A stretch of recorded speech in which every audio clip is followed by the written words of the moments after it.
So I've heard that the key to being like a successful YouTuber is just striking when the iron is hot. Do you know what I mean? Like if people are talking about a thing, you need to be talking about the thing so that you get like a natural algorithm boost. So that's what I'm going to do today. Do you guys remember when a bunch of Twitter bros tried to convince scientists that absolutely knew better the whole time that a material called LK99 was a room temperature ambient pressure superconductor despite zero evidence that this was the case? Remember that? The summer of LK99? Topical. Let's talk about that. Wah, na, na, na. Wow. Okay, so this is a science story video and not an explainer video, but I do want to give you just like the briefest background so you can follow along with the story. Materials have electrical properties that can be observed and also measured. Conductors are a class of materials that conduct electricity. They allow electrons to flow freely. In this instance, I am talking about electrical conductivity, but like you can conduct heat and other things. Like you can be a different type of conductor. Today we're talking about electrical conductivity. Good? Good. Okay. Okay, so a conductor allows electricity to flow through it, right? It conducts electricity. It's good at that. You can compare that to an insulator, which doesn't do that. Some of the best like elemental God damn it. There are words where I am using like a physicist definition and I worry the chemists are going to get mad at me. When I say elemental conductor, I mean like if you had a hunk of that element and you were going to use it to conduct electricity, some of them are good at that and some of them are not. In fact, I have a periodic table now. I'm a real professional. Give me a second. So I have a periodic table taped to the wall in this otherwise very dark room in my basement. And if you're talking like elemental conductor, like you have a hunk of it, this column here, best conductors. And like obviously you could make composite materials out of lots of things, but if we're just talking like basic ass level of conductors, it's here, copper, silver, gold. Okay, this column, well, there's a lot you can learn about electrons and like elemental structure from looking at the periodic table, but this column here is telling us that these metals have one electron in their outer shell. So if you're conducting electricity, having one electron that you can easily spring free or add back on makes it like really nice and easy to have electricity flowing through a material. Cool. So if I was teaching a class and I was like, hey, these guys have one electron, they're good conductors, what do you think would make a good insulator? That's right. Maybe the noble gases would be good insulators because their electron shells are filled and it's hard to take electrons off them. Cool. But I know what you're saying. Okay, alkali metals, these guys, they also have only one electron in their outer shell, so shouldn't these be good conductors? And like, they are. It's like an order of magnitude less than this column. That's because of like electron density. But I just want to point out the alkali metals because like when someone does point at the periodic table and say, look, they've got one electron, that makes them good conductors. Like that is a reason they're good conductors. It's not the reason. There are lots of reasons why materials behave the way they do. For example, alkali metals, you can't like manufacture them. You're gonna make a solid hunk of sodium wire. I hope it's not hot that day. God forbid that wire gets wet.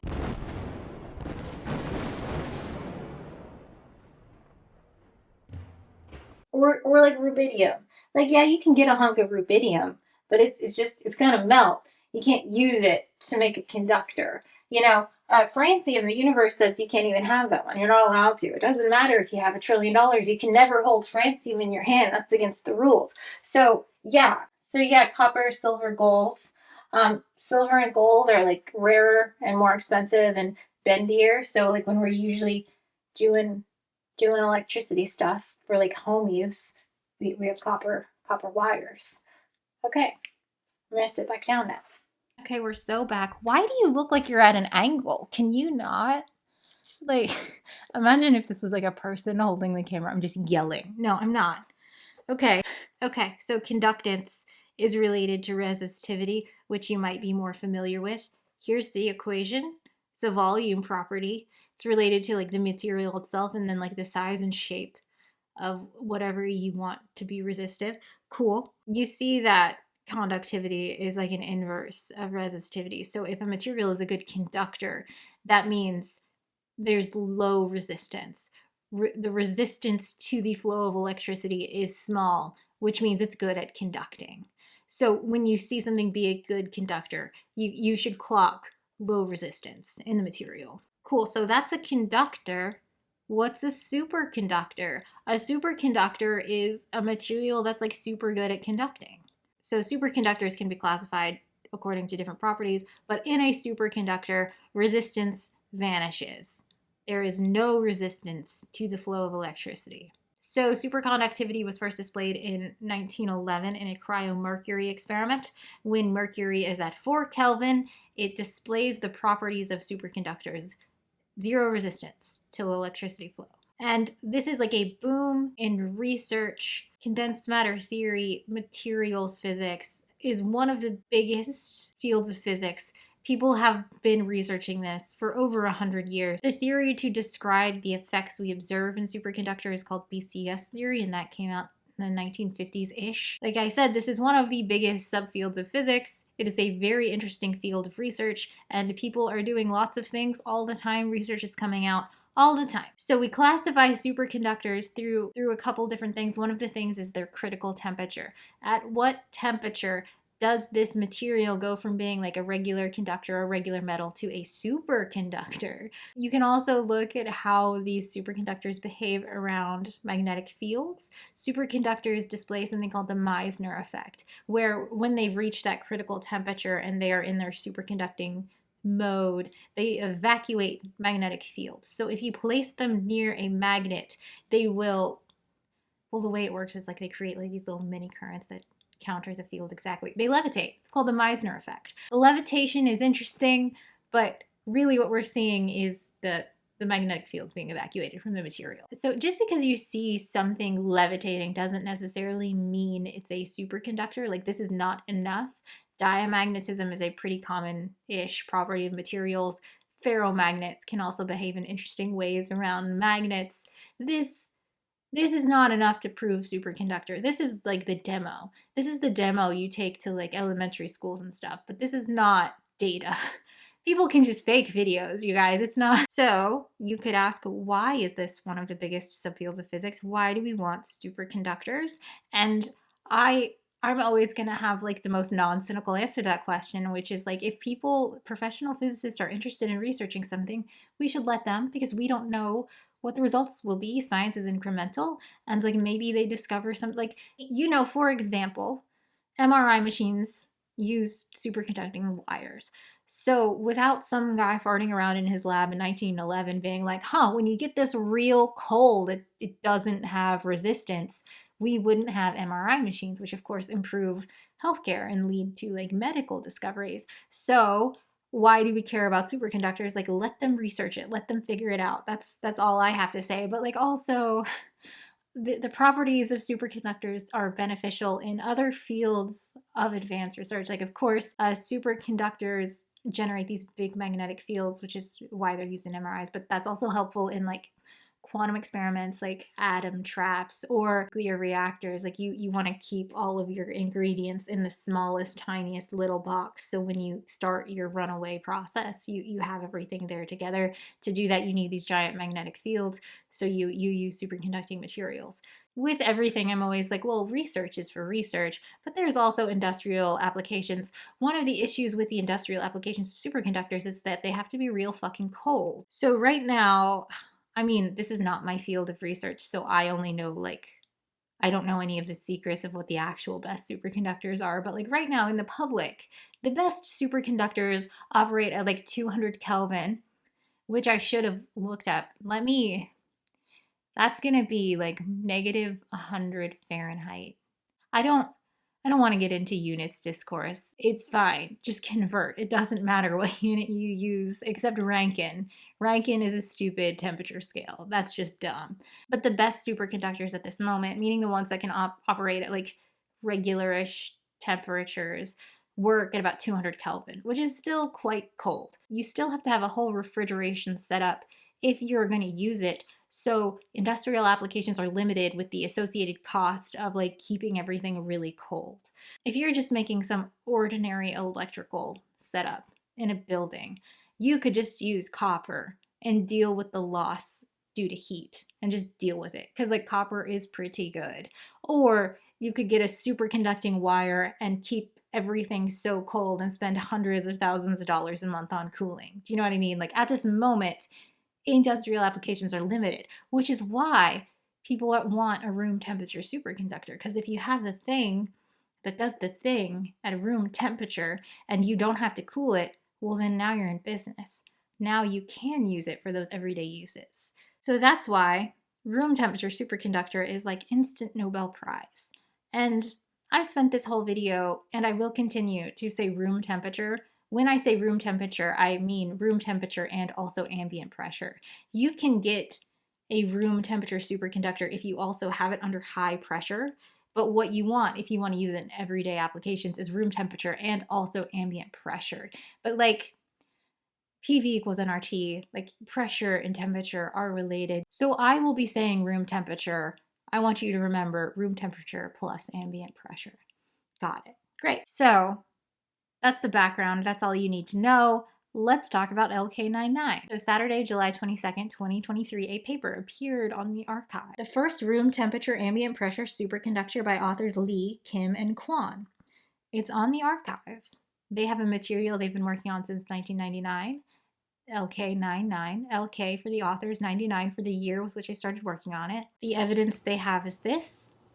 Little videos saying like, see, this is the Meissner effect. This is levitating. It's a room temperature superconductor. And within the paper are some plots being like, hey, look, this behavior is a superconductor. We did it. The first ever room temperature ambient pressure superconductor. The abstract says that this material, LK99, behaves like a superconductor up to 400 Kelvin, which, if you remember earlier, I said the best superconductors were right now at 200 Kelvin. This is extraordinary to claim, right? You went from having to freeze superconductors at incredibly cold temperatures to like, these will work on the hottest days in the desertest of deserts.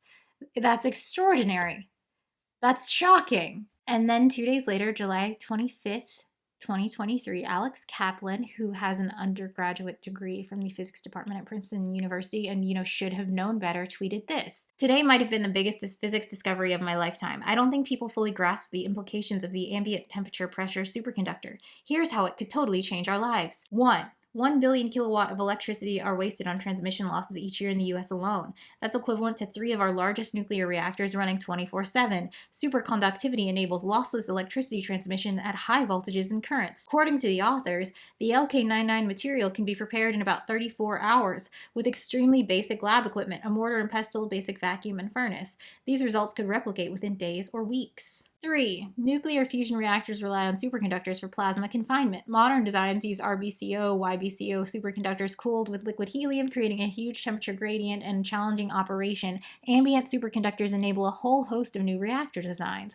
4. Quantum computers use superconductors to preserve coherence in qubits. Small changes in temperature and pressure can cause the entire QC to fail during operation. Imagine a room temperature quantum computer on your desktop. Now possible. Okay. 5. Superconductors might be the best batteries out there. Simply inject a current and keep it in the coil until you need it. Previously, too costly to maintain. Now, totally feasible. 6. Your iPhone won't overheat when playing Subway Surfer with a YouTube video in the corner anymore. Ultra-efficient computer chips will have zero resistive losses during their operation with superconductors. No need for cooling fans. 7. And the common ones. Super cheap MRI machines, maglev trains everywhere, and super efficient electric grids. Basically this. And then it's like a Star Trek style utopia picture. 8. I cannot contain my excitement. It feels like January of 2020 with a huge wave coming that no one realizes yet, but in a much better way. What a time to be alive! Check out the paper. Addendum. A lot of my at Princeton physics friends are convinced this is pretty legit, and I am too. Like, figure 4 is a pretty good sign.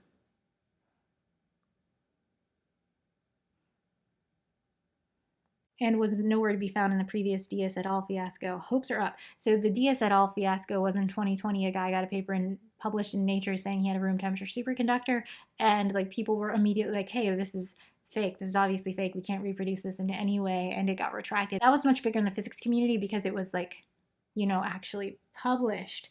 So this tweet went viral. Millions of people were looking at it. Subreddits were formed with very serious science-minded people who were like, we can't be posting memes.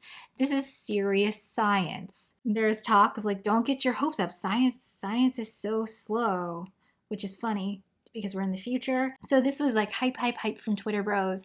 But scientists were not paying any attention to this in any way at all for reasons which I will get into later. So July 31st, 2023, a Dr. Griffin from Lawrence Berkeley National Lab puts a theory paper on the archive as a preprint and announces it on Twitter. I'm not gonna lie, this is like cringe into the deepest part of my bones. Like you're posting a link to your preprint on the archive with an Obama mic drop gif. I can't look at it. Don't make me look at this. Yikes. And especially once you read the content of the paper, to have posted this tweet. Oh, it's so embarrassing. Also, interestingly, like the next day, another group from Boulder posted their theory work, like a very similar theory analysis.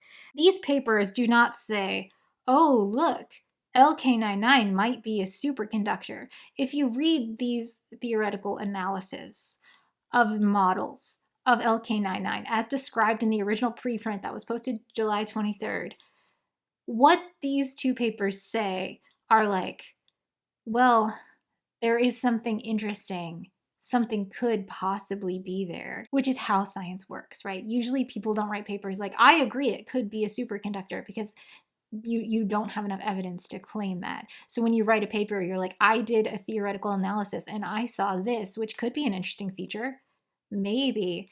But then to pair that with this tweet of like a mic drop, you knew what you were doing. Oh, it's so embarrassing. I don't like it. But anyway, because these are respected scientists, and they still are, the hype on Twitter is like huge. Now they're like, we're so back. A real scientist agreed. This is confirmation. It wasn't a confirmation. If you read the papers that were put up, they weren't confirmations, but like you can't expect people getting all their science news from Twitter to read the papers. They actually rely on other tweeters to read the papers and summarize them for them. Like this guy, Andrew Cote. He's like, here's the plain English explanation for the paper. Just like giving a 2-paragraph explanation. And like his explanation is fine. I just find it really interesting that he's like, these results support LK99. No, they don't. That's specifically not what that paper does.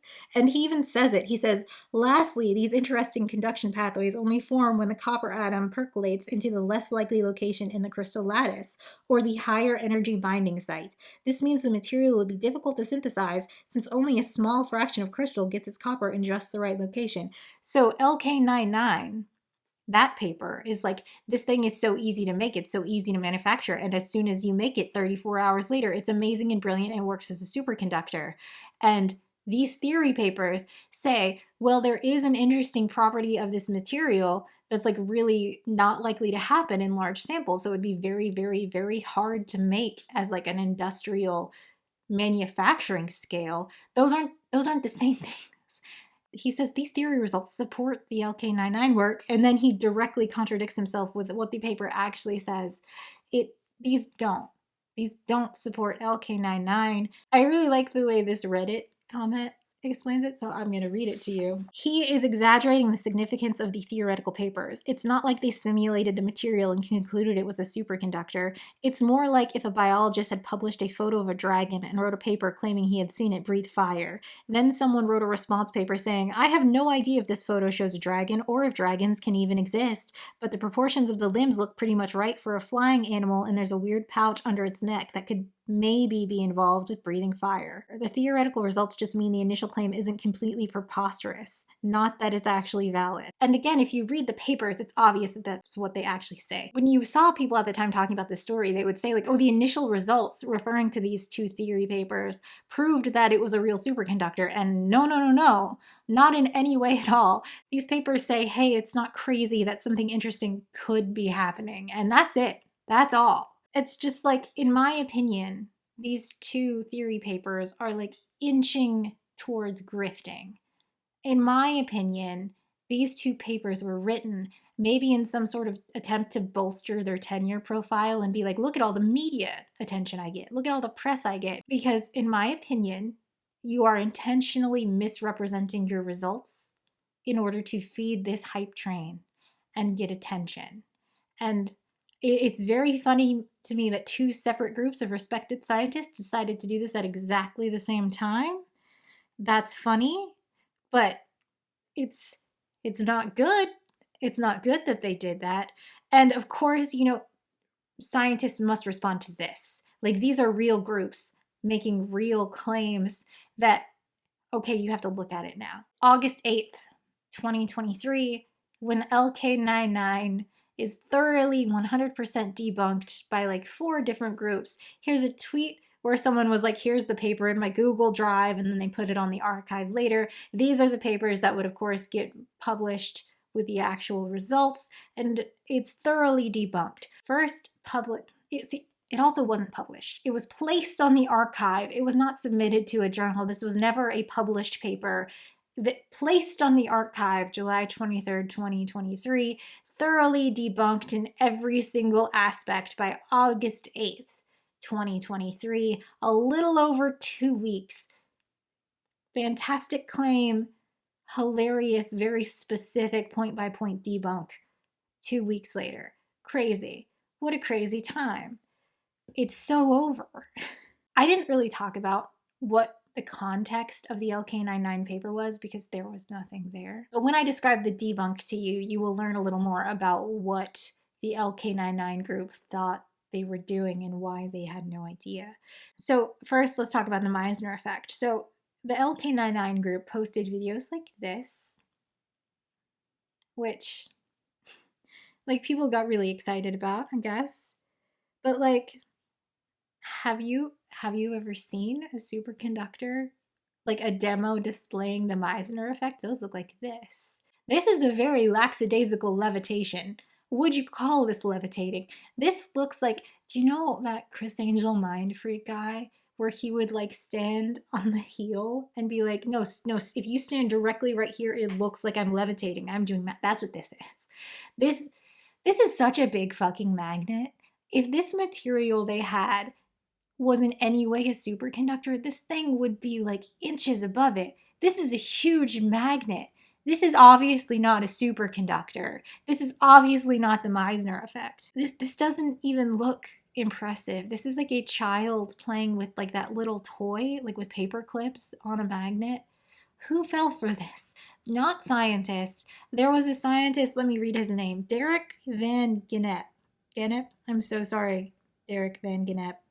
He was like, this looks to me like ferromagnetism, so I took some graphite and I squished it together with my fingers, and look, I can recreate what they've got. This is not the Meissner effect. This is not superconductivity. I find that very funny. He didn't even publish a paper. He was just like, look, you can just recreate this video. This is nonsense. I like this. I like this guy a lot. But once these theory papers got published, of course, physicists were like, well, we have to respond. We're going to actually publish a paper. And one of the first was this Chinese group where they recreated the LK99 sample like as best they could from the instructions given in the paper, which were not great because it wasn't a well-written paper. And they found immediately that it was not a superconductor. It was everyday ferromagnetism. Let me read a quote from one of the authors. Li Yan said, it's like the filing iron experiment. The ball gets a lifting force, but it's not enough to levitate it, just enough to keep it balanced on one end. The LK99 sample, they're saying, look, it's the Meissner effect. Everyone's saying, well, no, this is ferromagnetism. So what is causing it to be a ferromagnet? So now I have to tell you that on Twitter, during this 2-week period, people were trying to recreate LK99 in like their home labs. Anyone who had access to any equipment and was like a Twitter bro was doing this. There was like a Russian cat girl who claimed to have made it in like her home, and she was some sort of soil scientist, and she was like, look, I have a picture, I'm not going to take a video, but like it's super easy. And there's this guy, Andrew McCullough. Of what happens, it's just very, very cool that this team was able to, you know, move so quickly to like advance the science. It's not CGI. Yeah. It's absolutely real.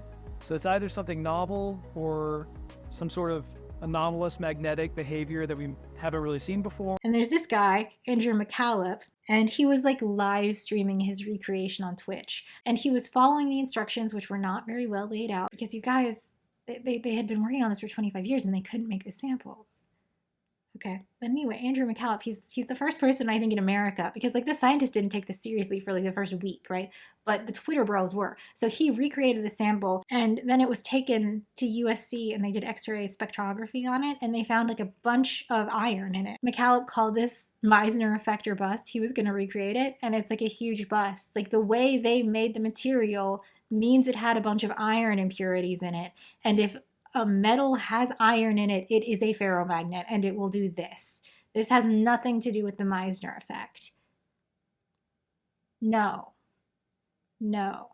Videos like this are demonstrations. They are not what a superconductor is. It's a demo. So what you actually have to debunk is whether or not the LK99 material shows nearly zero resistance at 400 Kelvin. And in order to do that, you have to make the sample. This is my favorite part of the debunk. This American chemist from Illinois, he's Professor Jane. He wrote a quick paper that was like, hey, I'm a professional chemist. They're citing a very specific temperature, and I recognize that temperature immediately as a transition of copper sulfide, which, if you look at the LK99 paper, you can see that has obviously contaminated their sample. So what they are seeing is the behavior of copper sulfide. This guy is like what the dream is, right? He's like, oh, I have this huge amount of information in my head about chemistry.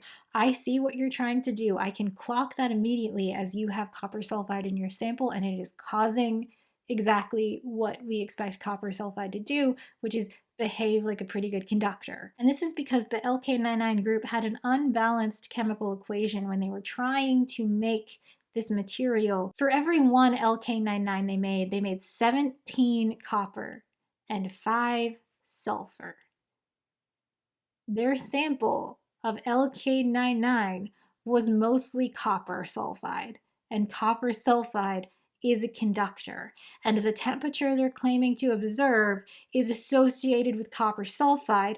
It's not a superconductor at room temperature, it's copper at room temperature. You know, think like a scientist. You want to test this further, and that's what this Chinese group did, where they were like, okay, well, let's make LK99 and just change the fraction of copper sulfide and see how that changes these superconductor properties. So they changed the level of copper sulfide impurity in their sample, and they saw that it changed the curves. They were like, this is not a superconductor, this is just copper.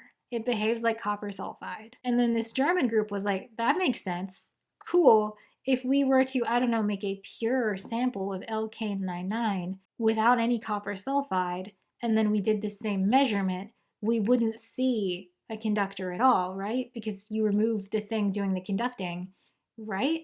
And so this German group, again, within 2 weeks, made a pure sample of this material that this group from Korea had been trying to do for 25 years. And they had a pure sample, and they found that actually LK99 is an insulator. It's not a conductor at all. These results were also backed up by theorists who made working theoretical models of the material, and they were like, we would not expect this to be a superconductor in any way. All of this was published together in a nice little Nature write-up that I don't have access to because I'm not giving Springer money. I will not. The copper sulfide impurities causing a metal to look like a conductor because it's got copper in it is very interesting to me, because this is a known fact about copper sulfide. In the 1830s, there was an English physicist called Robert Fox, and he would go into mines and like measure the electrical conductivity of different ores and minerals and how they changed with like depth and temperature and stuff. And he noted that mixing metals with sulfur made them act as conductors. And there's tons of papers since. I saw this paper from the 50s, a Japanese paper, where they're like, hey, look, we measured the resistance of copper sulfide. We measured the phase transitions. Look at this temperature. Okay, so there's a saying in experimental physics, which is that 10 minutes in the library will save you 10 years in the lab. All of this information was known to the community. Had the LK99 group submitted this paper, and it turns out they had submitted it years earlier, it got immediately rejected, which it still would. It would have. If they had submitted this paper, maybe it would have gotten desk rejected, and the person would have been like, hey, you just need to read up on materials. Or maybe it would have gone to a reviewer, and they would have got someone like Professor Jane, who would have been like, hey, I recognize that temperature. You have a copper sulfide contamination. That's what's causing this, you know? This was immediately clocked as incorrect by physicists, and in a little over 2 weeks was completely debunked. This group had been trying to make a sample for 25 years, and Germans did it in 2 weeks. Is LK99 a room temperature superconductor? Absolutely not, no. But we knew that the whole time. And this is when everyone started thinking it was so over. On August 6th, there was a YouTube video published that was an interview with Alex Kaplan, which is like this Twitter guy, and he was like, I'll say publicly there's like a 10% chance. And it's like, where are you getting that number, man? 10% chance. You're one day. You are within hours of seeing the thorough debunks. Like, I think people are still underestimating the importance of this thing. You know, if there's a chance it's real, which I'll say publicly kind of for the first time, I would put it around 10% or something. Like, I don't think it's going to turn out, but there is a chance it's real. This would be like the most important physics discovery of our lifetime by far. Where do you get the number 10% chance? But, you know, he was the hype man. Now he has to like kind of ease into being like, man, I guess not, right? This guy, Andrew Coate, is like, okay, there's been a number of replications. No, stop saying that there were studies that confirmed the results of elk. They did not. None of them did. He's like, well, now I'm increasingly skeptical. And then he blamed the papers for being like, you guys gave me hope. And it's like, well, if you had read those papers thoroughly, you would have understood that they were not confirmations of LK99. But also, if you're tweeting mic drops, then you want to convince people that it's a thing. So, I mean, yeah, that's kind of messed up. Although Griffin, she gave an interview on like one of the Nature things where they were trying to wrap everything up, and she was like, hey, my paper never said LK99 was a superconductor. And it's like, that's true, but also you tweeted this. So what are you saying? What are you saying? You knew that you were publishing something that was like scientifically defensible. Like, hey, there could be something interesting here. But you also knew the public would interpret your like wishy-washy, like, maybe it's worth looking into as confirmation. And they did, because every time you look up this story, people talk about how in the early days there were lots of confirmations, even though there wasn't a single confirmation, because your paper was not a confirmation of the superconductor properties of LK99. But you did benefit from the fact that people, like, you confused people on purpose. It's just that this whole moment might be the most embarrassing thing in this whole saga. I don't like looking at it. Like, days later, all the people who are tweeting are just like, we're doomed. Our dreams are dashed. It's so over. It's so over. And it was. I think this is a fascinating story. Like, it's a nice little packet of like, someone makes extraordinary claims. This whole group of experts in their fields come together, and they come up with theoretical models, they run experiments, they create samples, they do tests, and they're like, no. I don't know if you could tell, but I wanted to keep saying the countries people were from, because like, it's so interesting that like this happened so quickly. Like, the Europeans would go to sleep and the Chinese teams would take over, you know, like everyone paused what they were doing to be like, all right, I guess we'll take a look at this. I think it's a fascinating story of science working. That's the story, right? Someone posts a preprint, not even a submitted paper, on the archive, July 23rd. Full debunk, absolutely not. This paper makes no sense. A little over 2 weeks later. What a ride. I love it. Science works.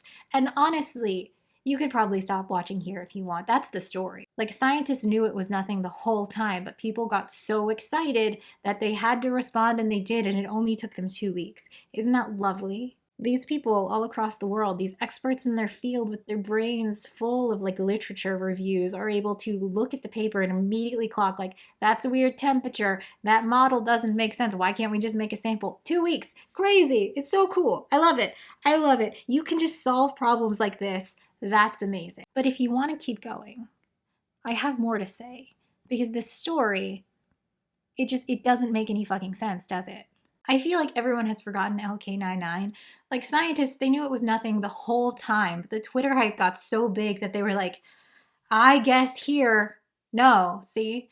And then the hype died down, and the LK99 Twitter people just, they moved on to the next thing and forgot about it. But I remember it, and I think it's weird that it became a thing at all. The first time I heard about LK99 was I woke up to a bunch of emails, and people were like, you gotta check this, you gotta make a video on this. They made a room temperature that's gonna change the world. You gotta make a video. And I knew immediately that I would not make a video.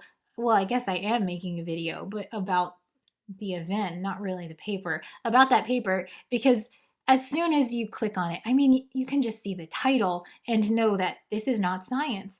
There's nothing in here. Like, that's a trend I noticed. Everyone I talked to with a scientific background was like, I can't believe people are taking this seriously. This is nonsense, you know? And the Twitter bros are like, guys, infinite power, abundance. Your cell phone can do Subway Surfers and YouTube at the same time. Isn't that weird? Like, how did every scientist in the world know, I don't need to pay attention to this, this isn't anything?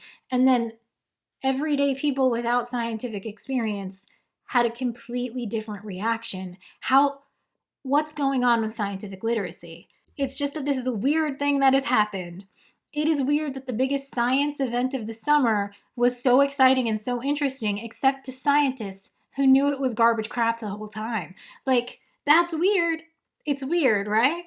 So my understanding is that scientists develop an intuition for which papers are worth their time and which papers are not. Because the thing is, thousands of papers are put on the archive every year. A lot of crap gets through their little crackpot filter, and there's just not enough time. So when people emailed me a link to this archive, I saw the title and I was like, not worth my time. But like, let's just go through it together. I get this email and immediately my brain says, no, that's not anything. Because like this is not my field, but I know what the current level of like average superconductor is, and I know that this is a huge jump in technology. So my assumption is that no, of course they didn't change the world. There's a quote from Ina Vishik. She's a professor of condensed matter physics at UC Davis, and it's in one of the Nature write-ups. She says, my first impression was no. Yeah, me too. Also me. My first impression is also no, of course. These unidentified superconducting objects, as they're sometimes called, reliably show up on the archive. There's a new one every year or so. Yeah. Like this happens all the time, and it's never been anything. You don't understand how often this appears on the archive. You don't have to pay attention to this, right? But then, like, say you go further and you want to look in the archive, and you'll see this wasn't even submitted. Like, this was not submitted to a journal. This isn't even, like, it's not an article. It hasn't been peer reviewed, but it also hasn't even started the process of getting peer reviewed. I don't need to pay attention to this. If you want to go further, you could open the PDF, and it's a fucking Word document. You guys, this isn't what a science paper, this is a Word doc. No one's writing their papers in Word. If you open this, again, immediately no, this isn't worth your time. There are so many good papers to read. There is so much good research out there. You don't need to waste your time on this. This is not going to be a thing. But I mean, then you can check the affiliations. Like, do you think earth-shattering, world-changing, giant paradigm-shifting leap forwards in superconductor technology is going to be from a company you've never heard of? No. But I mean, we can still go further. Look at what this says. For the first time in the world. That's not how scientists talk. That's not a thing. It's just This is not how people speak. Even the title, I find very suspicious. Right away from the title, "We have done this," is suspicious, because usually scientists are a little more cagey than that. Usually they'll say like possibility of. This is weird and ostentatious, and it makes me think it's not real. And I was right to think all those things. But then, like, again, you could keep researching it. Why is it LK99? What is that? Oh, they've been working on this since 1999. They say it's incredibly easy to manufacture. It's made from household ingredients in a high school level chemistry lab, and it's a room temperature superconductor, and they have been working on it for 25 years, and this is the first. No, that doesn't make any sense. You don't have to read this to know it doesn't make sense. And of course, I am not a condensed matter physicist. This is not my field, but these plots are nonsense. First of all, they're really poorly formatted and you can't read them, but also, this does not show anything. Any person from any field of science, I think, could look at these plots and be like, this is bad. This is not how data is presented. This is not a good paper. You don't have to read this or know anything about superconductors to clock this as what it is, which is why the scientific community was not interested in any way at all in this. So why were Twitter bros so excited? What does this say about the state of scientific literacy in the world that every single scientist is like, immediately no, and Twitter bros are like, guys, Star Trek abundance is happening. Imagine infinite power. Now, obviously, my little checklist of things I was clocking does not automatically mean a paper is bunk, right? Like, people put preprints on the archive all the time before they submit it. Like, there's this thing in Europe where they get like months of vacation. Isn't this crazy? And sometimes people will be finishing something up, but they don't want to like go through the whole thing to submit it. So they'll just plop it on the archive to make sure it's out there, and they'll submit it when they get back from their vacation. Yeah, that sounds good. So like, I mean, that's not crazy. And like, there's a language difference, right? So maybe the way they're phrasing the title is how they do it in their native language, and they've translated it, and I'm just clocking it as weird. Sure. I mean, maybe. Fine. I've also heard that chemists sometimes put their preprints up in Word documents, which is fucking crazy. That's bonkers, but I mean, maybe they do. And also, like, I was like, I've never heard of this company. I mean, every company you've heard of used to be a company you hadn't heard of. Like, maybe this was their big breakthrough. I'm just saying, all of those things aren't like an automatic no. It's the combination with the topic and what this looks like, and the fact that the plots look like this all together, immediately you clock this as what it is, right? All of this together tells you not to waste your time on this. Guys, you don't know how much, there's so much science being done. Why would a scientist ever waste their time on this when they could read something that was like actually thought out by someone who knows the field they're working in and is a well put together paper? Why should I waste what little time I have on God's green earth reading this paper when they don't even believe in it enough to put it under peer review? Do you know what I mean? I respect myself more than this. I don't need to look at this. Listen, I'm not saying the average person needs to have a handle on BCS theory, but you know that the best superconductors right now are operating at like 200 Kelvin. This group says, hey, we've doubled that. You've never heard of us. Our samples look like this. We certainly won't send them to people to test, and also we refuse to submit our paper for peer review. You should see those facts and be like, I don't need to worry about this. This is nonsense. I think the average person should be able to do that, and it frightens me that this got so much hype when obviously, you guys, obviously, I want to compare this paper to a different paper. This is a paper from 1986. The authors submitted this paper specifically to a easy to publish in journal where they knew the editor. That's a little sus, right? And also, they're from IBM. That's a company. And, but like, look at the title.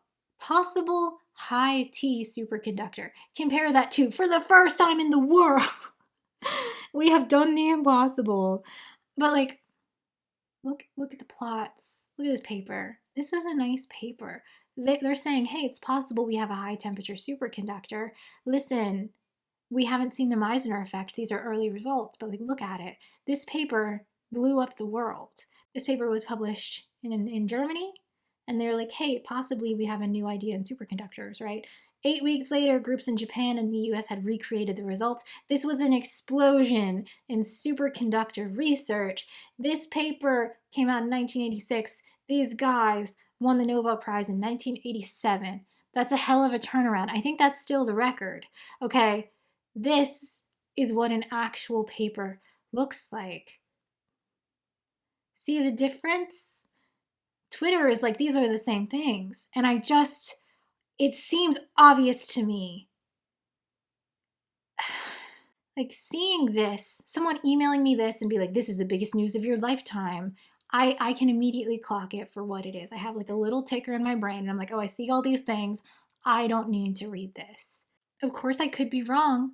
I could be proven a fool. Like, again, this is their extraordinary claim. They could easily prove it. Give the sample to the lab. Make it again and show us an actual video. Like, they could have easily proven it, and then there I would be boo-boo the fool being like, I didn't believe it at first. And like, that's fine. It's on them to prove what the thing they're saying is true is true. This is how science works. It is not my job to prove your barely legible Word document with undescribably bad plots is a science paper, right? And yet, I just think a person with zero science background should be able to see the difference in these two things without knowing anything about superconductor theory. Like, one of these papers is reporting their findings without hyperbole in a easy to read, easy to understand manner with plots that make sense. And you can compare that to this, which is nonsense. This is a viral Twitter experience. This is not a science paper. And I think you could see this disparity in a lot of the discussions that were being had. Someone would post as if they had a lot of knowledge, being like, this changes everything, infinite abundance. You know, I have an example. Let me read it to you. There is substantial evidence that shows a new material that has drastically reduced resistance when compared to current standard materials used for electronics. Research about LK99 was submitted for peer review, and if the claims are real, which most signs point to them being so, we could be entering a new era of computing where LK99 replaces the copper used in electronics due to the significantly reduced heat produced by the metal. There's that. So this guy responds by quoting, if the claims are real, which most signs point to them being so, by saying, that's debatable. It seems that the results have not been reproduced so far, and people in the field have doubt about the premises. Some data seems weird. Saying that all signs point to it being real is a bit premature, like so polite. So like this guy posted nonsense, and someone who understands what's going on has to be like, hey, actually, like, let's look at this again. It says there is substantial evidence that shows a new material that has drastically reduced resistance when compared to current standard. No, there is not substantial evidence. There's this, and these plots you can't read. Everyone was saying this. Where were they getting it? They were, of course, just repeating what the Twitter bros were saying, who also had no idea. Further, research about LK99 was submitted for peer review. Absolutely no, it wasn't. It was placed on the archive. That's not the same thing. No. And if the claims are real, which most signs point to them being so, there were no signs.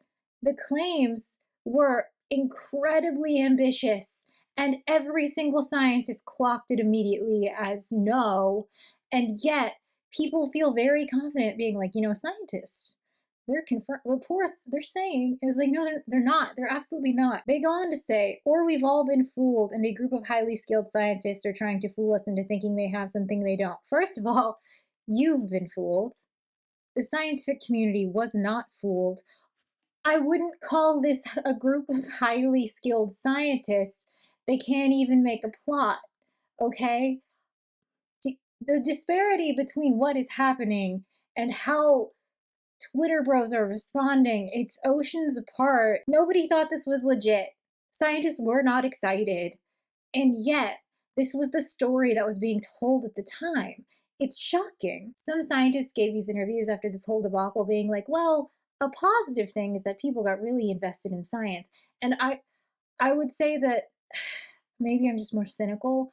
I do not see this event as positive because the people who experienced it, as in this Reddit thread, were not experiencing factual events. They are not living through what is actually happening. They are living in, guys, it's going to be infinite energy. Scientists are saying, even though none of the scientists were saying, The public saw this garbage Word document on the archive and they were like, whoa, a group of skilled scientists have made a report and put it for peer review, and that's just not what happened. If you believed that this was a group of skilled scientists who put a paper through peer review, you may have seen scientists quickly respond and do what science does and be like, here you go, but that's not what happened. The whole community knew that this was bunk the whole time. I have been fascinated by this event for 3 years because I don't think it makes any fucking sense. How can there be thousands of people who claim to be super interested in science, who claim to be following the latest science? Guys, let's not meme about this. Let's take this seriously and also be convinced by this, proving they don't know anything about science. How can people be so hyped? How can they be waking up at 3 a.m. to check Twitter threads in response to this? I think I have the answer, and I think it has to do with conspiracy physics. There's a group of people who think physicists haven't done anything in 70 years. They think physicists just want to make new super colliders. They think there's some evil cabal. If you say string theory is stupid in physics, they cut your face off. Did you know? That's what they're like. I made a video about them, and I don't think I was mean enough about how dumb it is to think that. But these conspiracy physicists see something like, oh my god, this tiny group you've never heard of from Korea made a room temperature superconductor. Real scientists have been trying to do that for 100 years. Don't you see? Don't you see? It's a little guy. They can stop their gatekeeping because look, this group has done something amazing. And they want to believe that's so bad that this is convincing to them. This little guy.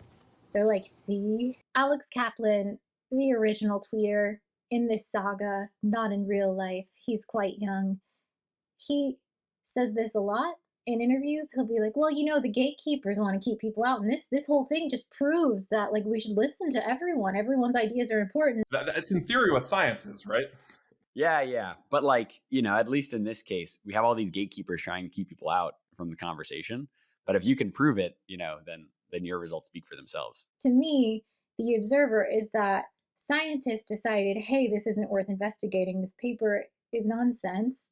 And it went viral on Twitter. So scientists were forced to respond. And within 2 weeks, they were able to say, see, we were right. If anything, this whole saga proves that, like, gatekeeping is good, because why waste your time on this? You know not to. These scientists spent 25 years trying to manufacture a material, having no idea that the way they were making it was from an unbalanced chemical equation, which was just absolutely doping this thing with iron and copper. 25 years they spent on this. Science isn't gatekeeping by not letting these people publish their papers. It's just they don't know what they're doing, and it's nonsense. There's no reason to publish that because it adds nothing to the scientific community. It pisses me off, you guys. I can't take this seriously. Nobody is gatekeeping you from doing science in your basement. Go ahead and do it. I mean, you have to take PPE seriously because, like, the materials and the chemicals and the lasers, like, it can be dangerous to do science experiments, even stuff like this. But, like, no one's stopping you. You're allowed to do it, but no one is going to take your results seriously in any way if you don't read the literature and know what's been done before. If you don't look at tables of minerals and realize the copper sulfide is a conductor that's been known since the 1830s, nearly 200 years ago. Why would anyone need to look at your paper when you haven't even read a high school chemistry textbook? That's not gatekeeping. Look at the story we're in right now. I said every single scientist could clock this as not worth their time because this person obviously doesn't know what they're doing. And you could say, well, you're gatekeeping. You just think you're so fancy because you know basic chemistry. And, like, yeah, I don't have to look at this. Let me tell you something crazy. Scientists are actually autonomous beings with free will. And they don't have to look at a paper just because someone wrote it and slapped it up on the archive. They can use their brains and their history and background and research and their experience touching chemicals and living in physics, and they can say, this guy doesn't know what he's doing. I am not going to waste my time reading it. Again, that's not gatekeeping. That's just being a human person with interests and goals. In real life, I think this is a fascinating little story, and it's a nice little package of like, someone suggested this idea. The most brilliant scientists from the best labs and best theory departments from all across the world in this field immediately poked a million holes in it, and they were like, told ya, great, that's fantastic. That's how science works. But should it? Guys, do you realize that for 2 weeks, the best physicists, theorists in condensed matter and chemical structure and material science stopped the real research they were doing to disprove a Twitter hype thread thing? Like, the mind boggles how much that would cost. Like, all of these people are experts. They have decades and decades of experience. How much would you have had to pay Professor Jane from Urbana-Champaign to look at your paper and be like, oh, I recognize that temperature? Thousands of dollars. The man is an expert. All of that knowledge is up here. He has worked in this field for decades and decades. And all of those people across the world paused what they were doing to look at a crackpot garbage paper they all knew was garbage from the jump. That sucks. That's a sad story. What a waste of time. What have we lost in the world because they did that? Everyone lost 2 weeks of condensed matter research, guys. Everyone, all of us, we lost it so they could look at this paper because this guy on Twitter was like, it looks promising. This is the most important day of our lives, guys. And these people who call scientists gatekeepers, I'm so curious. Like, do you expect them to do that? Is that what you want? Every single time a crackpot paper makes it through the archive crackpot filter, which is like a lot, do you expect them to pause what they're doing, the research we're all paying for with our tax dollars and also other countries paying for with their tax dollars? Do you want them to stop and be like, all right, I know it looks like this guy doesn't know basic algebra, but it's our duty as scientists to investigate. You never know. Like, no, that's insane. That's bonkers. This was a colossal waste of time. This is just, if we made the smartest people in the world do a basic chemistry, I mean, I'm sure they have fun. It seems like it was fun, but like, what a waste of time. This sucks. Like, do you actually think if we test enough random crackpot papers without increment, eventually we'll just stumble upon a room temperature superconductor? And do you think that's better than the way it's done now? Listen, if room temperature superconductors just existed, Fox would have found one in the Cotswold Mines in 1830, okay? It's just, I can't take these people seriously. They're saying things that don't make sense, which brings me to my next question, because why? This whole story, it just doesn't make any fucking sense. Why were they so excited in the first place? Okay, so season 9, episode 7 of the TV show Seinfeld is called The Slicer. I know, and I agree with the fact that Jerry Seinfeld is an evil monster. I know that, I get that, and yet, this 30-year-old reference is the only way I can explain the conundrum I find myself in. That's on me. And I will have to unpack that for myself at some later date, maybe in the style of Comedy Without Errors and some sort of 10-hour documentary on the life and times of evil man Jerry Seinfeld. But in this episode, Jerry is dating a doctor, and because he's a bad person, that's the plot of the show actually, that he sucks. He is annoyed that she takes pride in herself and her work and celebrates the fact that she is a medical doctor doing medical doctor things. He's like, she's a dermatologist. It's not like she's doing ER emergency surgery. And then George, also a terrible person, convinces him to go on one more date with her where he makes fun of her to help her realize like she's an idiot. She's not saving lives. I think he calls her Dr. Pimple Popper. And after Jerry goes on this big tirade, a man comes up and he's like, oh, I'm so excited to see you, doctor. You saved my life, because he had skin cancer, because she treats skin cancer, because Jerry in the show forgot that skin cancer existed. And that's how I feel right now. What is the skin cancer for room temperature superconductors? What did they actually think was going to happen? Why were they so excited? Did they actually think, like, oh, some Korean team invented a room temperature superconductor. 12 weeks later, a man dressed like Mario is going to knock on your door and be like, hey, so we're going to replace all the copper wiring in your house with this new room temp superconductor material. It's going to cost $900,000, but you'll get free power. Like, is that what you're excited? It doesn't make any sense. Why are you excited? Why? Do you envision an actionable difference in your life in the short term because a room temperature superconductor exists? Am I being a weirdo right now? Am I wrong to be curious why these people got so hyped up for materials? I consider myself a science positive person. I understand how superconductors are used right now. I understand how a room temperature superconductor would make a lot of things like that easier. I don't envision any material that has to be manufactured that is new will ever replace fucking copper, which we've used for thousands of years, and it's just in the ground. Like, what did they think was gonna happen? Let's read Alex Kaplan's tweet again. Today might have seen the biggest physics discovery of my lifetime. I don't think people fully grasp the implications of ambient temperature pressure superconductors. Here's how it could totally change our lives. 1 billion kilowatt of electricity are wasted on transmission losses each year in the US alone. That's equivalent of 3 of our largest nuclear reactors running 24/7. Superconductivity enables lossless electricity transmission at high voltages and currents. According to the authors, LK99 material can be prepared in about 34 hours in an extremely basic lab. Nuclear fusion reactors rely on superconductors. Quantum computers use superconductors. Superconductors might be the best batteries out there. It's totally feasible. Your iPhone won't overheat when you play Subway Surfers with your YouTube video in the corner anymore. Here's a picture of the utopia. It's basically this. I cannot contain my excitement. Listen, I am not a professional manufacturer. There are engineers that design products. There are engineers that test products for like stress tests and longevity tests and temperature tests, There are companies that have to develop manufacturing lead times and factory times and like how you go based on like people and machines moving things from like here it is in the lab to here it is in an iPhone so you can play Subway Surfers. And I just don't imagine that happening in under a decade.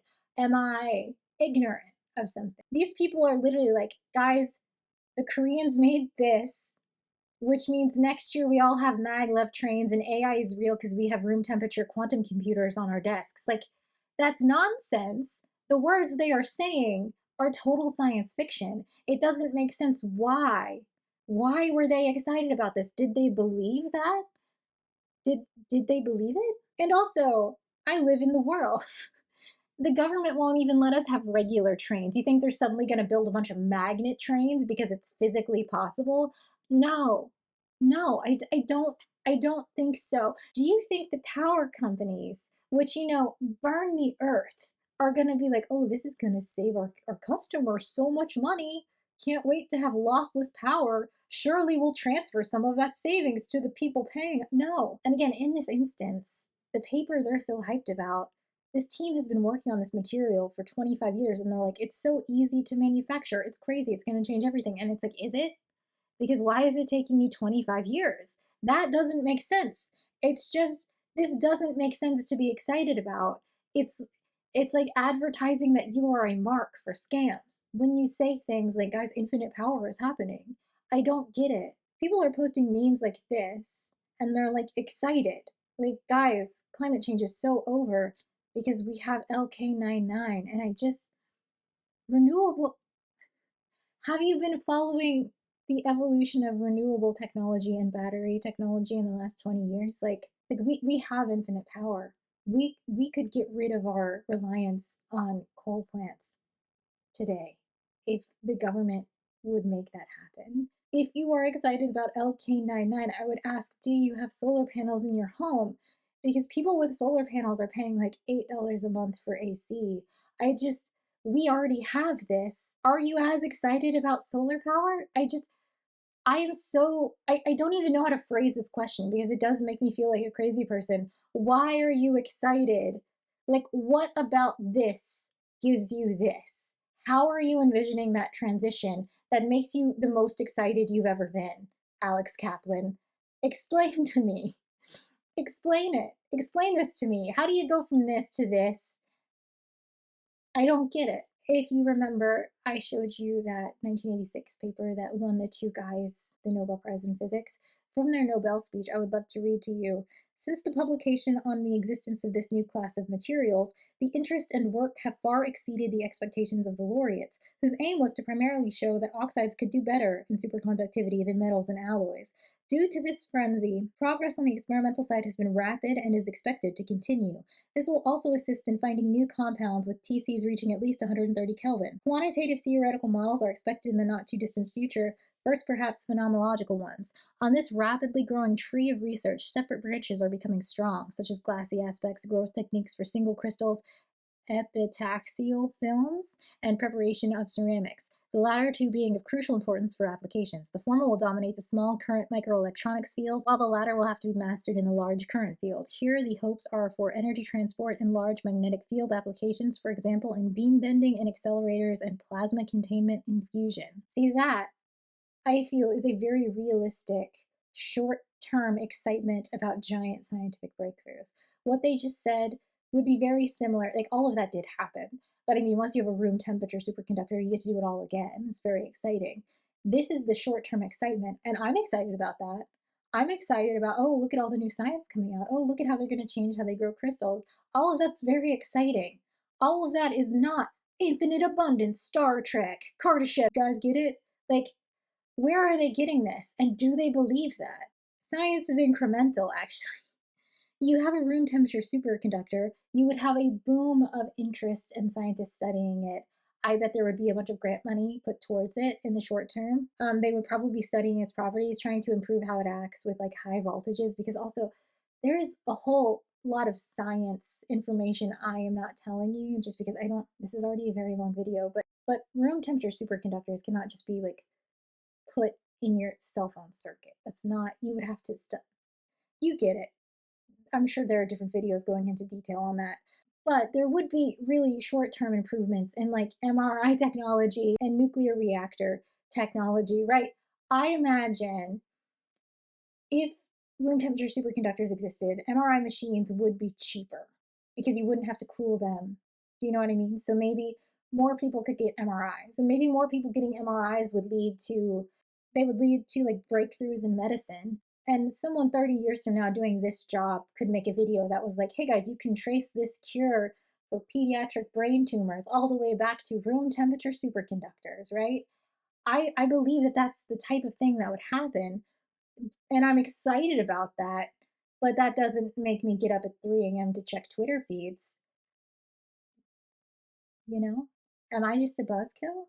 So, like I said at the jump, if you're making videos on the internet and you want to get like an algorithm bump, an SEO boost, you have to talk about what the people are talking about, right? So if you make science videos on the internet, you probably, in the summer of 2023, made a video that looks a lot like this. New research on a room temperature superconductor has the scientific community in a buzz, and for good reason. This will be one of the greatest breakthroughs in the history of physics. We're talking instant Nobel Prizes for the people involved. So this guy is called 2-Bit DaVinci, and I think that that's funny. He has 800,000 subscribers on YouTube, and he has a video that came out July 29th, 2023, and it is called Superconductor Breakthrough, Why It Matters, all caps. And this video has nearly 2 million views, and it's about 22 minutes long. How long is the video we're in right now? Have we reached an hour yet? Surely my time is being well spent making this video about a science story nobody cares about anymore. It's fine. It's so fine. He starts out with like, you gotta be skeptical, guys. And the bigger the claim, the more we have to be skeptical. So what's really going on? Is it really legitimate? And what could this mean? Let's figure this out together. I'm Ricky. He talks about the very similar breakthrough in 2020, which we've already talked about. That one was different. That guy got published in Nature. The physics community freaked out because you shouldn't get published if you faked your data, and his data was not replicable. So that was a bigger deal. If you ask a physicist about that room temperature superconductor story, they're going to think of that one first. Okay, so he brings that up in the video, and he's like, see, you got to be skeptical because of stuff like this. And it's like, yeah, but this happens every 3 months on the archive, man, whatever. Anyway, he makes the same video I just did, where he's like, here's what a conductor is. Here's what a superconductor is, you know? And then he does something I would not do, which is that he reports on the words in the LK99 paper as if they know what they're doing or they know what they're talking about. But LK99 can work as high as 400 degrees Kelvin. That's 260 degrees Fahrenheit or 127 degrees Celsius.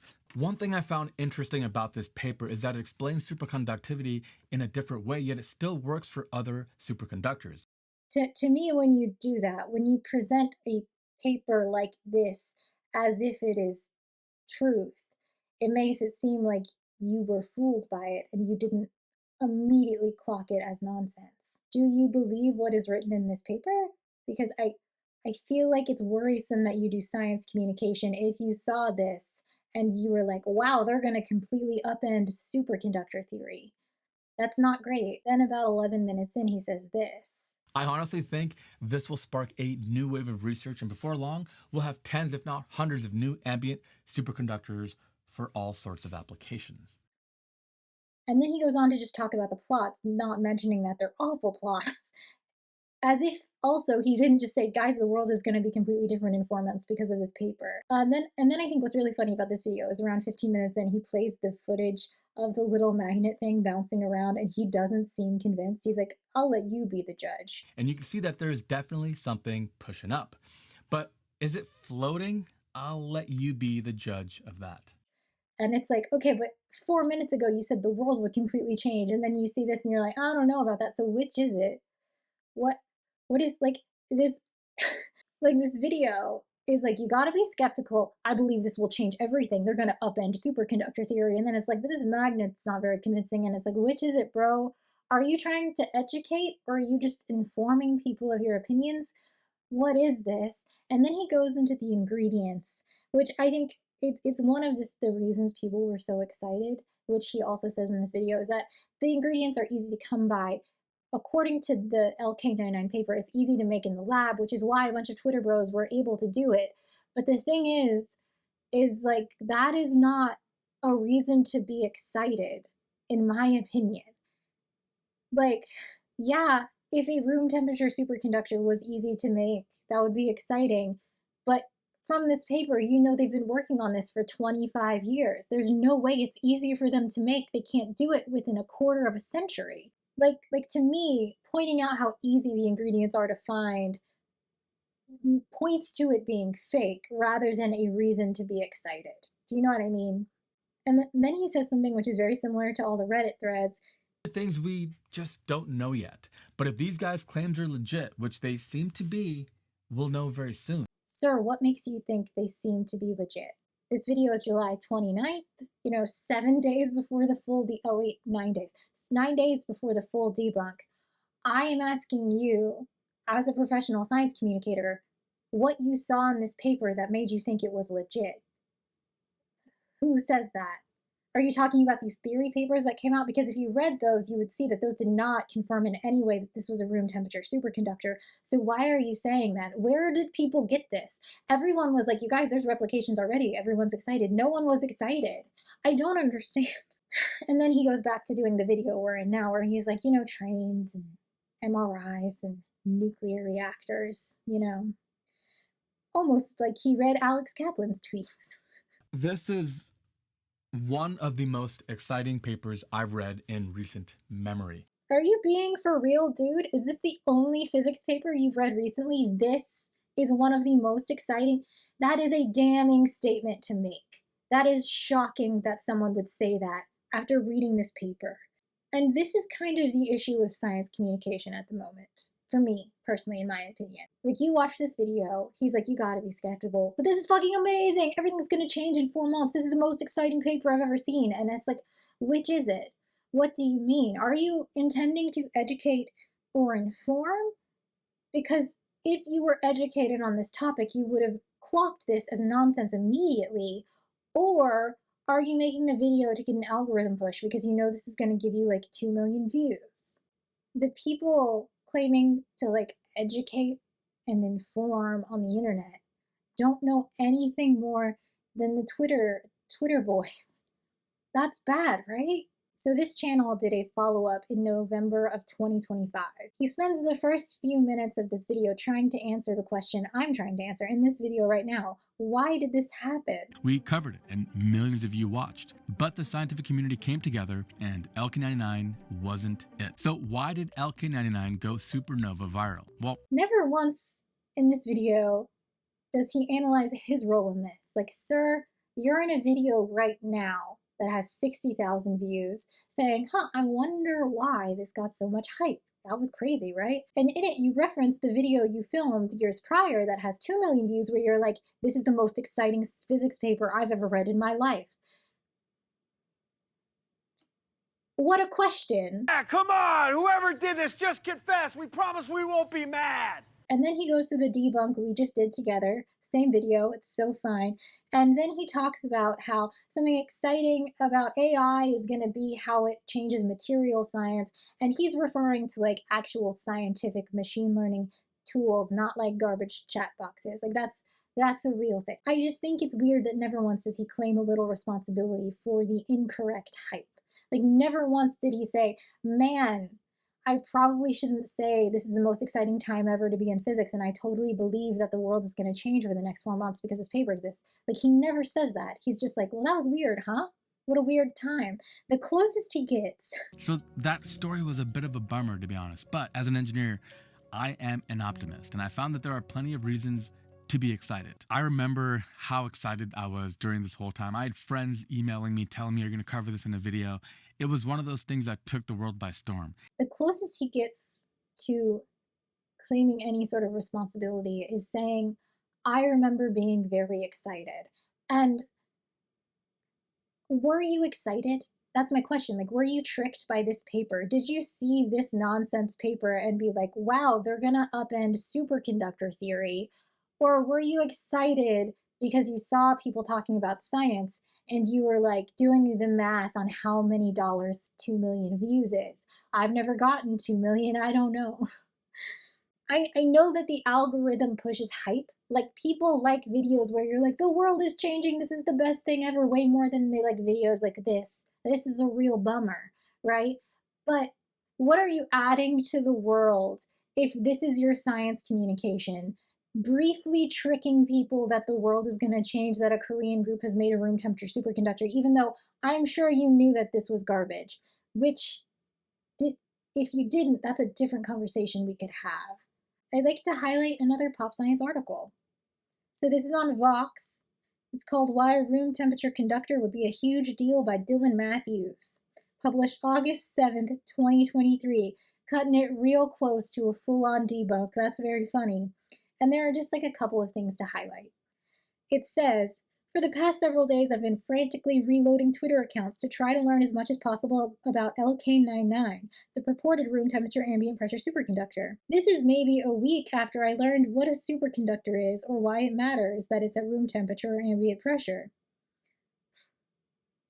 He's very excited. He's constantly refreshing Twitter discourse, and he learned what a superconductor was a week ago, so of course, this is the person you should get to write an article on it. This is way more common than you think. Now, unfortunately, I dropped out of Physics 11 after just one class, so I'm not here to confirm or deny whether LK99 is real or not, but I do know what it would mean for the planet. In this version of article and video and Twitter thread, it is so common for someone to be like, so I failed physics, but let me tell you why this is important. And it's like, maybe we should ask a different person. I guess it's fine. People can talk about what they want to talk about, whatever. And I mean, it is good that you say your background in physics before, so we can use that to kind of calibrate how much we're willing to listen to you. Dylan Matthews goes on to do the same thing we just did, you know? This is a conductor, this is a superconductor, MRIs, trains, reactors, you know, the whole thing. Everything is the same. It's the same content over and over. That's a different video. Okay, and then he gets to the it's so over, we're so back. And he says this. So, a room temperature superconductor would be very cool if real. You gotta be skeptical, guys. That leads to the obvious question, is LK99, the purported superconductor, real? The short answer is, I don't know, and neither does anybody else. He says, I don't know. That's probably true. And neither does anybody else. That's bullshit, my dude. Every single scientist who looked at this on July 23rd was like, no, we all knew. What do you mean? He talks about how the best evidence so far that LK99 is a room temperature superconductor is Mic Drop Lady's paper. So, you know, she knew what she was doing. She still hasn't deleted this tweet. Cringe into my bones, may it never be me.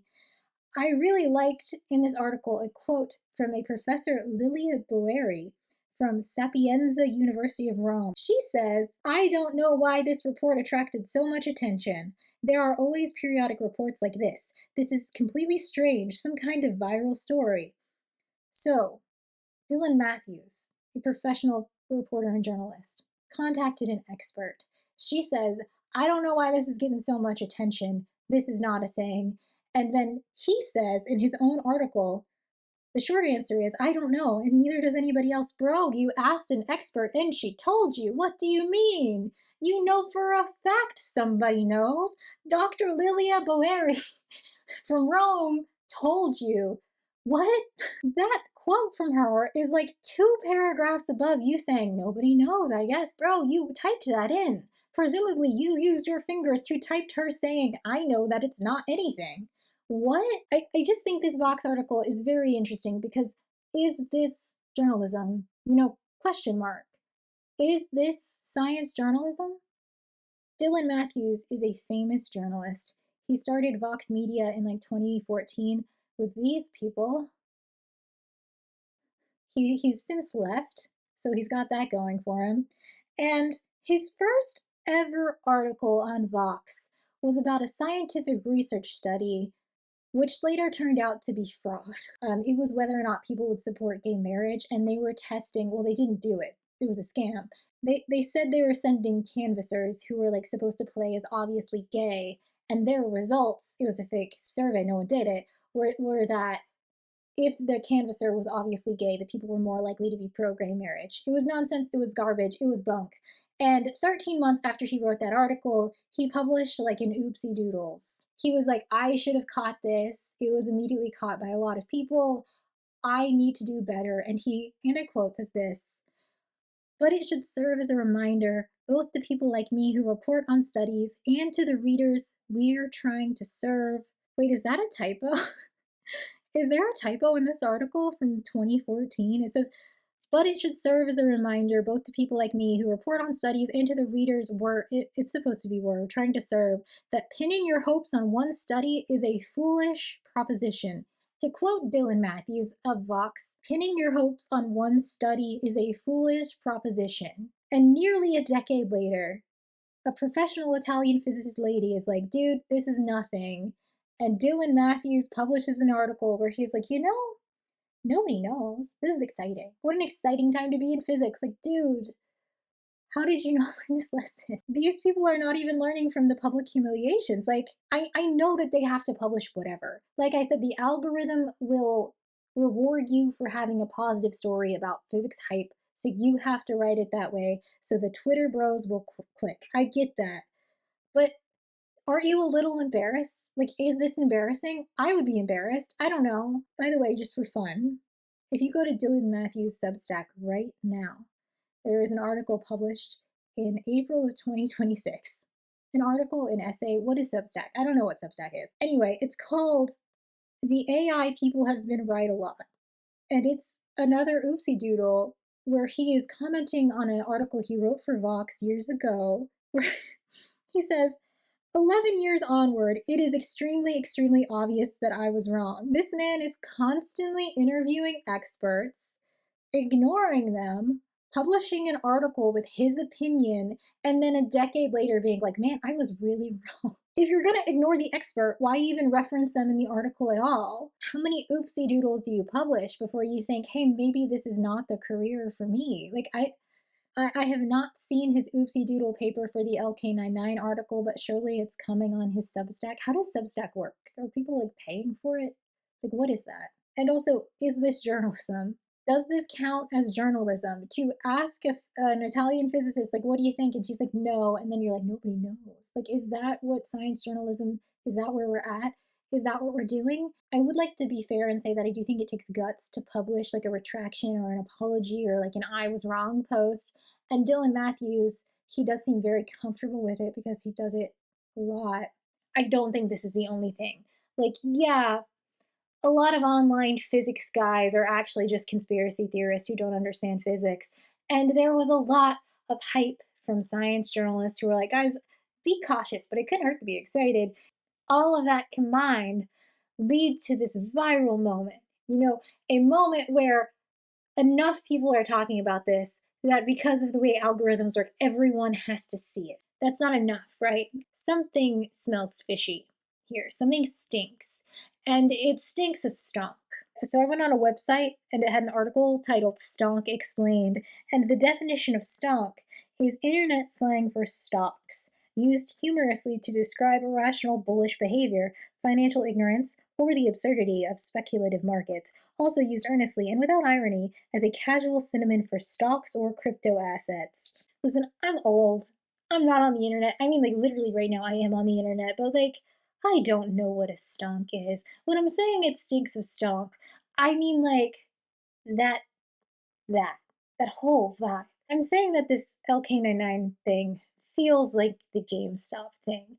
It feels like LinkedIn bros AI maxing their code production. It feels like NFTs, you know? Just another stream of nonsense that means absolutely nothing, that people get super hyped about and makes 4 guys just like super wealthy. It's just, do you know what I mean? It's nonsense. Remember this quote from Andrew Cote? He ends it with, "This is insanely bullish for humanity." Well, first of all, he incorrectly reads a paper and assumes that the model produced for the paper is replicating LK99 somehow, which we can't fault him for because of this. But at the end, he notes that, oh, it's going to be super hard to produce. And like the chance of making it is very rare because of the energy required. And then he's like, this is bullish for humanity. Like, what the fuck does that mean? That's nonsense. That is a word said by a man who knows nothing, and it means nothing. This is bullish for humanity. You can't talk like that. The internet was a mistake. But also, he summarizes the paper saying, this is an interesting material, but incredibly difficult to synthesize at scale. And then he says, this is bullish for humanity. Like, what does it mean? That doesn't sound very bullish. Do you know what bullish means? I want to read Alex Kaplan's tweets again. I'm just kidding. We've read them. We remember them. I'm just saying, this way of speaking, this like utopia, this abundance, Star Trek, Kardashev, it's like AI tech bro nonsense. These are not serious people. By the way, anyone watching, if you're like a respected Wikipedia editor, please take the whole Kardashev scale thing out of the engineering portal. This is futurism nonsense. This is not science. I mean, yeah, you can publish science. A Type 2 civilization can directly consume a star's energy, most likely through the use of a Dyson sphere. Most likely through the use of it. Never in the world of the history of the future will Dyson sphere be the most likely use of anything. Oh my god, it's so embarrassing, but that's who these people are. That is who got excited about room temperature superconductor. Look, see, here's the proof. That is the guy who was excited. That guy. Anyway, I'd like to talk about Alex Kaplan like a little bit more because he's the guy responsible for all this. He is the reason, like his tweet went viral. He is the reason every condensed matter physicist took 2 weeks off of their work. He should pay them money for that. The thing is about this guy, he's not a dum-dum. I think I've referenced this interview before. I watched an hour-long video with a crypto host, so like and subscribe, I guess, because that sucked. But this guy definitely did his research. When asked questions about superconductors, he was able to answer them. This guy is not dumb. Maybe educate me a little bit on why is it so difficult to replicate this material? Yeah, so in order to fully understand it, I think it's interesting to talk a little bit about the chemistry and physics of crystals. So indulge me for a second or so. Any material with a regularly structured lattice of atoms is called a crystal in physics. And crystals have interesting properties in that they can share electrons between atoms. Electrons can flow in different paths in the crystals, and when you're making them, either default by chemistry by what's most energetically favorable. And in this interview from the Princeton undergrad paper, he says he first learned about superconductors in a freshman level physics seminar, which means that when the 2020 thing happened, he was aware of it, as he does tweet about. So isn't Alex Kaplan aware of how often these room temperature superconductor papers appear on the archive? He's already lived through one giant hoax. Surely he clocked this immediately as nonsense, and if he didn't, perhaps physics department at Princeton should take his BS degree away, because really, dude, I think you knew this was garbage. He said, let me quote it, "Today might have seen the greatest physics discovery of my lifetime."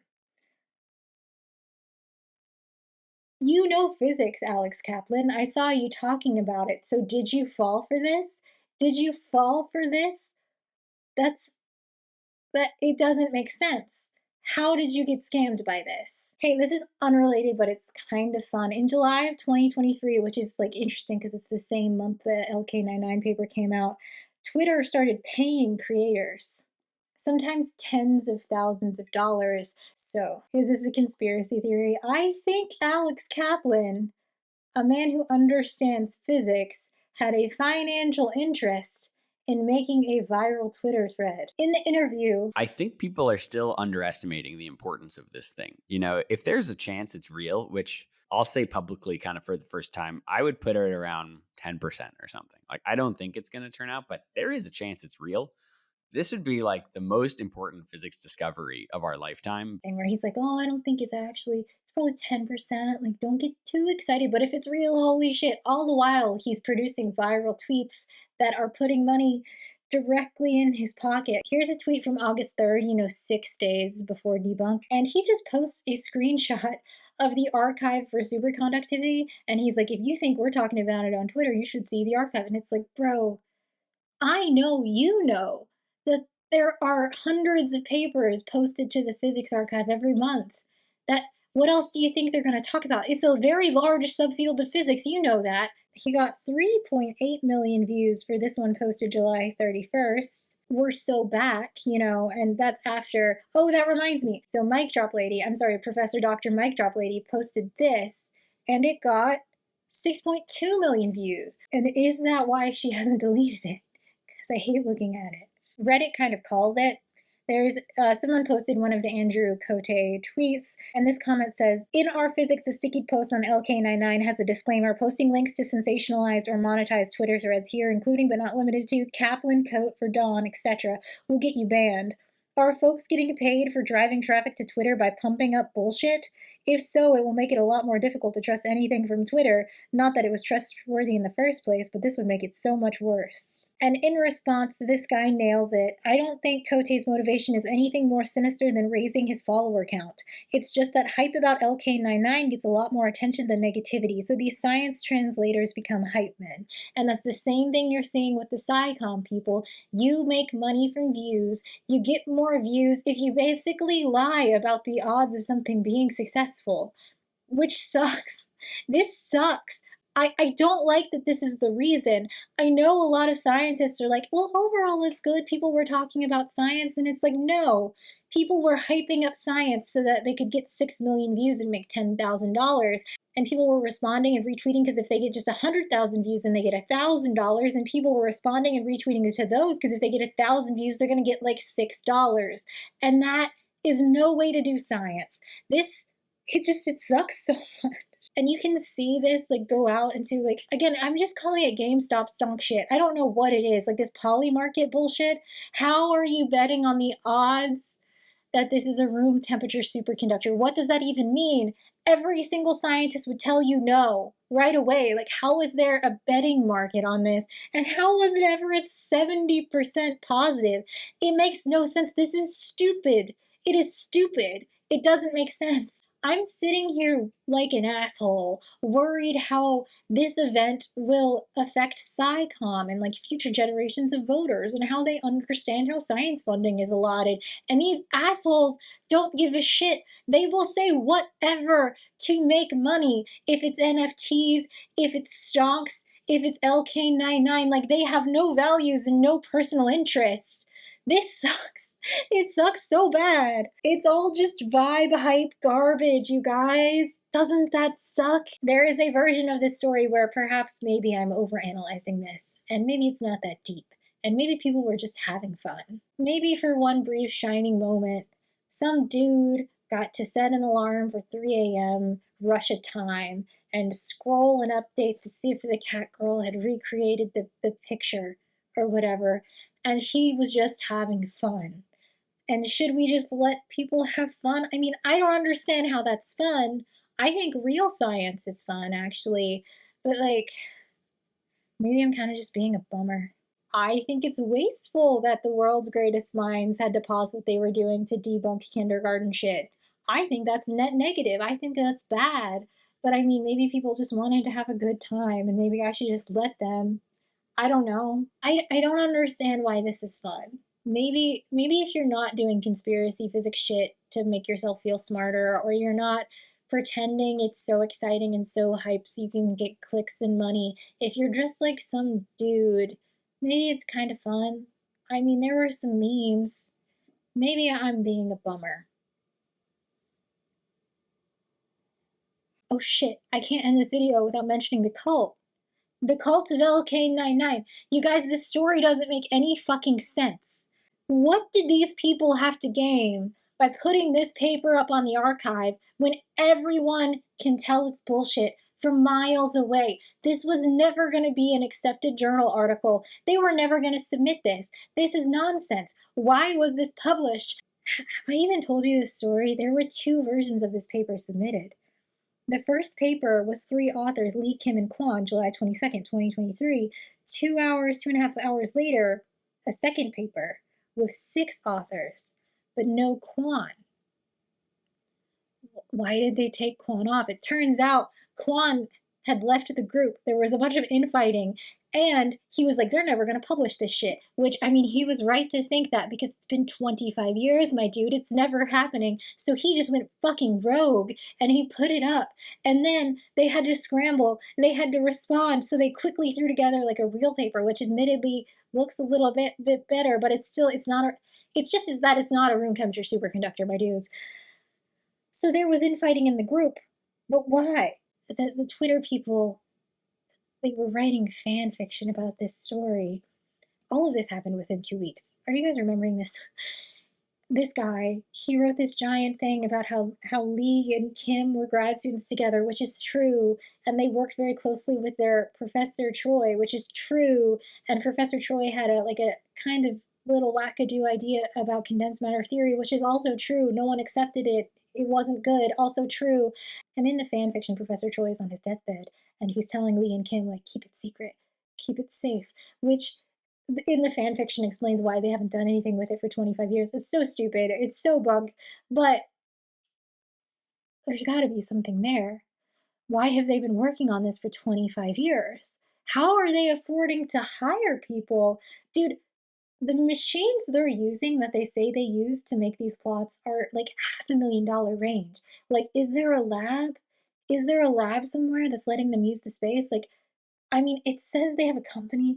It says they got some funding, but like, how can you get this much funding and produce this? Like, this is nonsense. This whole story makes no sense. There is something going on, and I can't explain why they would do this. Like, this is a career-ending mistake. But the thing is that they're still believers. Well, at least Kim is still a believer. He's still posting on Reddit, like, once a week. He's going to APS conferences and giving talks. You know that you can just do that. You don't have to have anything. You don't have to get accepted to a conference. Although he is pretending you have to get accepted. He's like, I've been invited to this kind. And it's like, no, bro, if you have $1,800, APS is going to let you go give a talk. He's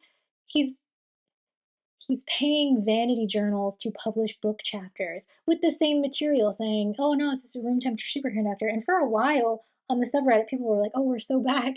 But it's still the same. It's been 3 years and he's still just it's the same. What do you call that when people just do the same thing for 25 years? Like, the thing about LK99 is that this whole story could have happened with any of the many, many, many room temperature superconductor papers that people are shoving onto like the internet, right? There are so many, but it just happened to coincide with like Twitter wanting to pay people having like a really shitty summer and wanting to feel hope, and Alex Kaplan tweeting randomly, like, guys, this is so exciting. Like, he could have chosen any of the many crackpot papers. Why did he choose this one with this very weird group? What is going on with this group? He's still posting. I just find it so interesting that this is the paper that went viral when it's got this crazy story in it, but also it was so incredibly easy to debunk. Like, they just have copper mixed with sulfur. You can buy that at Menards, and if you do, you should ship it to the White House so they can clean the reflecting pool. How dated is that joke by the time this video comes out? Who knows?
I hope somebody posts this video in the LK99 subreddit and it says, "We're so back."